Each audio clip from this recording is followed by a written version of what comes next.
Nexon America released a memo outlining some changes to cubes coming in a few months, wherein all currently existing cubes would be replaced with some renamed counterparts. Many of the new cubes will have a new chance for a double tier-up, similar to how the double miracle time events have affected cube function in the past.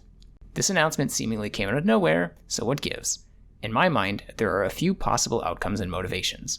For context, the crowdsourced experimental data suggests that the tier-up rates in global MapleStory are roughly 4 times higher than in Korean MapleStory. The most common assumption I've seen is that Nexon is doing this to be able to align the GMS cube rates with KMS. However, I personally think that if they wanted to do that, they would simply reduce the numbers on the existing items. From a technical standpoint, this would be the easiest and most consistent thing to do. It's a common pattern in programming to identify game identities by an ID and give them associated properties. It seems very roundabout to introduce a whole new set of items with their own IDs just to make copies of something that already exists in KMS. Updates to GMS most commonly originate from localized KMS content, so it would make more sense to keep the current items and change their properties to align, as this would likely result in the fewest conflicts when updating GMS. Nexon has never needed an excuse in the past to straight up nerf things, so going to such lengths to nerf cubes in a roundabout way is difficult to justify.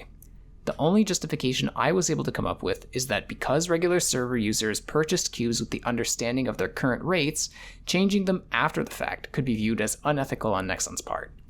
Users may have these purchased cubes still in their inventory at the time of the update, so the only way to ensure the user had gotten what they intended from their purchase is to make a whole different set of items. That way, changes to cubes' tier-up rates or other properties would not interfere with any previously purchased but still existing cubes.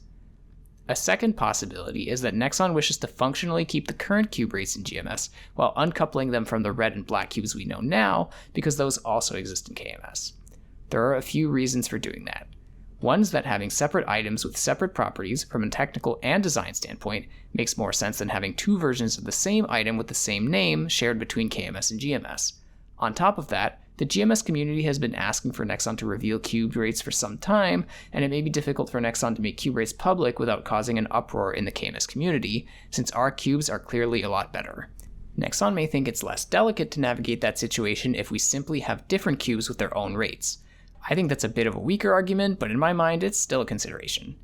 In general, they may feel it's easier to justify having divergent rates between GMS and KMS if they are explicitly tied to different items. Something I haven't touched upon yet really is the added behavior of these cubes to potentially tier up twice with a single cube. Superficially, it may seem that this is strictly an improvement, but without any other information, it's impossible to tell. This could either be a net positive, neutral, or a net negative change depending on how they adjust the tier up rates, if at all, and what the chance to get a double tier up might be. More than likely, at the very least, I suspect the intention of this change is to make cubes feel better and more exciting because of the added chance to get a better than normal outcome, a pog moment, if you will, even if it ends up being the case that the overall chance for a tier up is lower or the same. What do you guys think? Let me know in the comments what your theories are about this nebulous and unexpected change and whether you like these kinds of videos. Catch you later!